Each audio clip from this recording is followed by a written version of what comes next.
Lição de número 4 do nosso trimestre, a confirmação de uma promessa.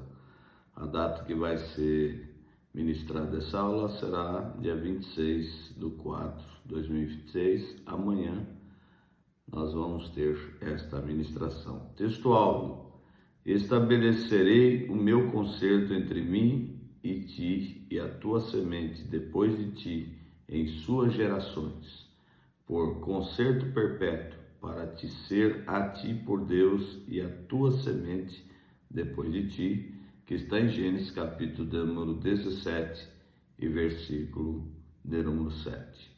A verdade prática: Deus é fiel para cumprir tudo aquilo que prometeu, ainda que o tempo pareça demorar aos olhos humanos. Na introdução, nós vemos a história de Abraão, que revela um Deus que não apenas promete, mas também confirma suas promessas no tempo certo. Quando fala no tempo certo, é nem um dia depois, nem um dia antes, nem uma hora depois, nem uma hora antes, no tempo certo.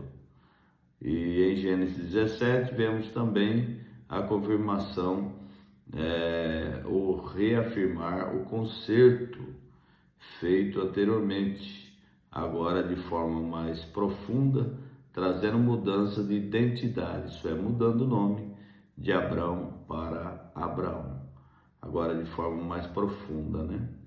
Propósito e sinal visível da aliança. Deus faz uma aliança conosco, né? Aliança é compromisso, né?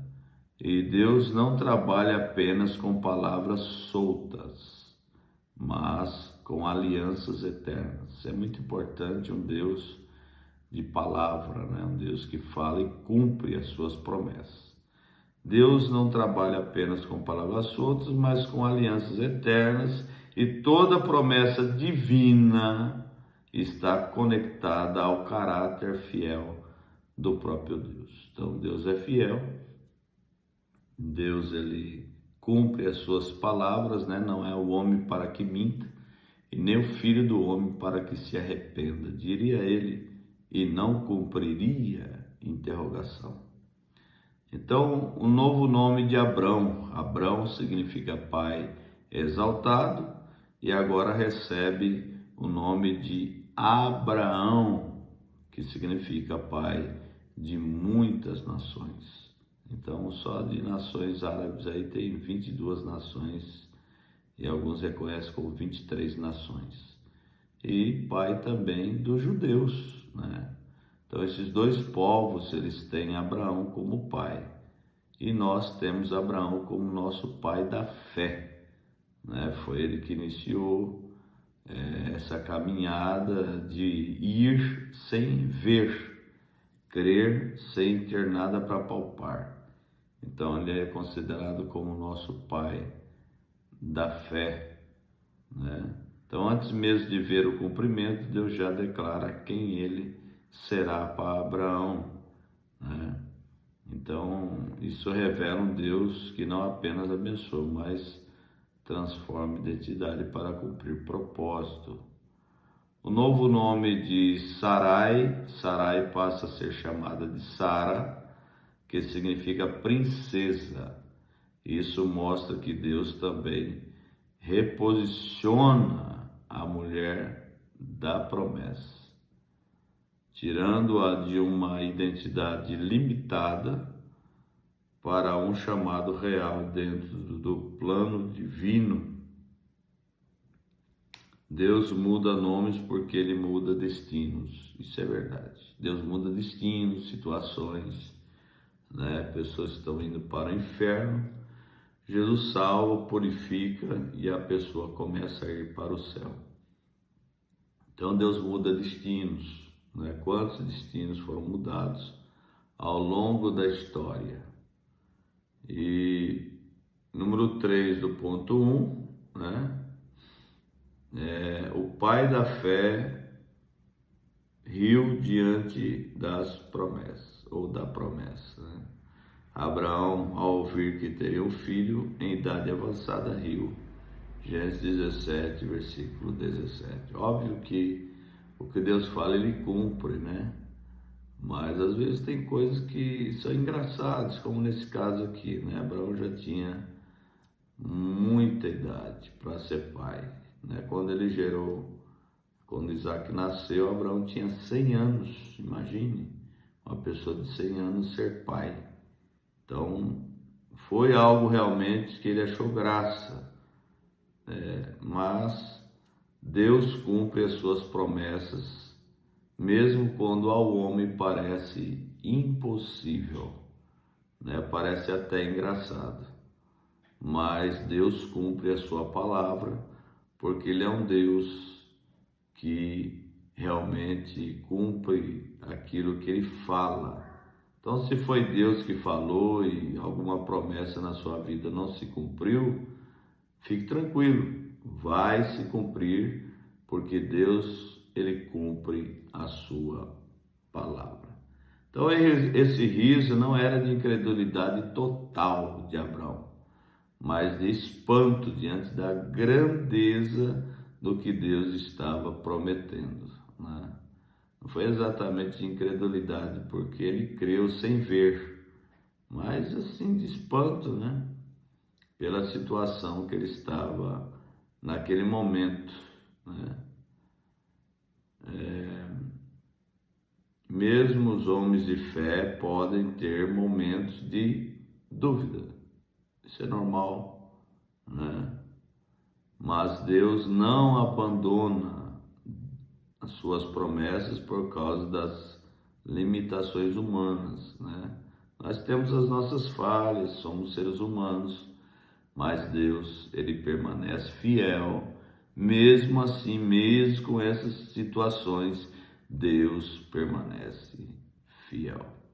O ponto 2, a confirmação do concerto de Deus com Abraão, é o ponto 2 e número 1, né? O chamado de Deus a Abraão foi especial.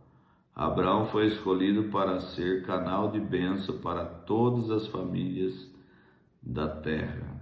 Seu chamado não era apenas pessoal, mas geracional e global, né? De gerações. E Deus sempre trabalha com um propósito que ultrapassa o indivíduo. Então Deus vai além, né? Ele trabalha com um propósito que ultrapassa. A Bíblia diz que Deus, ele faz além do que nós pensamos e imaginamos, né? No ponto 2, número 2, qual o objetivo do concerto com os patriarcas? Qual é o objetivo? O concerto tinha como objetivo revelar Deus ao mundo, formar um povo separado, que foi separado mesmo, estabelecer linhagem messiânica, demonstrar fidelidade divina ao longo das gerações. Então, a aliança com Abraão é base da história da redenção. O que é redenção? Já falei aos irmãos, né? Redenção tem a ver com o corpo, tem a ver com o preço, né? Tetelestai, quando Jesus disse na cruz, ele disse: eu paguei o preço, eu comprei para mim. Então essa compra do corpo é chamada de redenção, né? Quando fala em remissão, é de pecados, redenção é do corpo.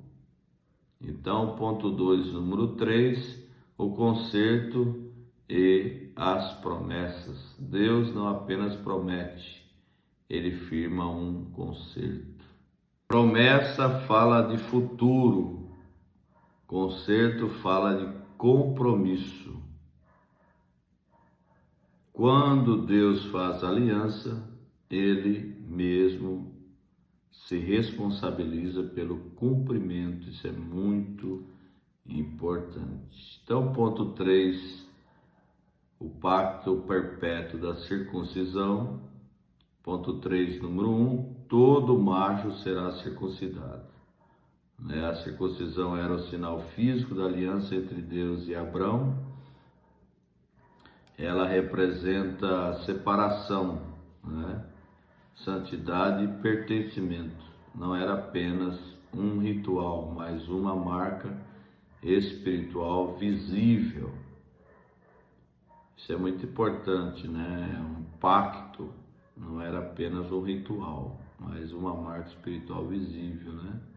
Circuncisão, no caso, foi ordenado para a época de Abraão, né? Que circuncidou a todos, todo macho, e isso foi passado de geração a geração até os dias de hoje. O judeu, ele circuncida. Então, o número 2 aqui, do ponto 3, quando deveria ser feita a circuncisão deveria ser feita no 8º dia de vida, Gênesis 17:12. Isso mostra que Deus se preocupa com a formação desde o início. O sinal da aliança não era opcional, era obrigatório para todos os pertencentes ao pacto, né? Todos que pertenciam ao pacto, né? Então, os estudiosos dizem que no 8º dia liberam a substância no corpo, que tem um efeito anestésico. Então, Deus é a própria sabedoria, e isso aconteceu no 8º dia, né? Que no caso hoje nasce um judeu que é realmente praticante, ele é circuncidado, né? É o prepúcio, né? Feito uma pequena cirurgia e ali é circuncidado. E nós vamos ver daqui a pouco como que é a nossa circuncisão com relação a isso, né? Então, no Novo Testamento, né, número 3, a circuncisão do coração. No Novo Testamento, circuncisão ganha um sentido espiritual, né? E Paulo ensina que Deus deseja uma circuncisão do coração, Romanos 2:29, ou seja, não apenas sinais externos, mas transformação interior, vida separada do pecado, obediência genuína a Deus. Então nós vamos para a conclusão, a confirmação da promessa a Abraão, ou Abraão nesse caso já foi mudado seu nome, nos ensina que Deus é fiel em todas as suas alianças, né? Ele muda nomes, muda destinos, estabelece sinais para lembrar seu povo de que ele não falha. Deus não falha.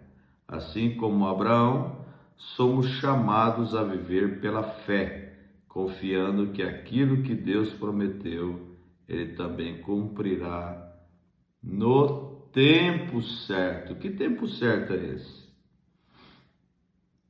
Tempo de quem? No meu tempo, no tempo de Deus.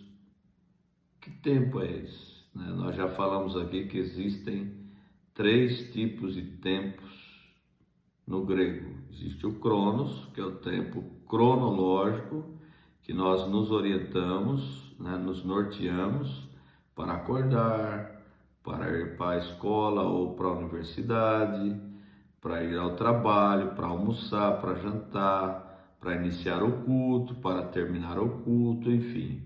É o tempo Cronos, tempo cronológico, temporário.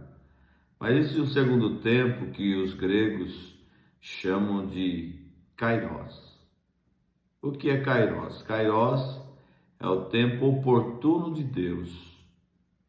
Isto é, quando Deus ele faz alguma ação dentro do tempo Cronos. A plenitude dos tempos Jesus nasceu. Isso é o Kairos dentro do Cronos, né? Na plenitude dos tempos também ele morreu. Tanto nasceu como morreu, isso é o Kairos dentro do Cronos. Quando Deus age em nosso favor em alguma questão, é o tempo Kairos dentro do Cronos, né? Não significa que Deus tem tempo, porque Deus não tem tempo, nem sombra de variação. Deus, o espaço não para Deus. Deus está aqui hoje em 2026, mas ele também está em 2030, 2032, 2035 ao mesmo tempo. Porque para Deus não existe espaço, nada segura Deus, né? Então ele está vendo aqui um dia e está vendo 1000 anos ao mesmo tempo, que todas as coisas estão patentes aos seus olhos.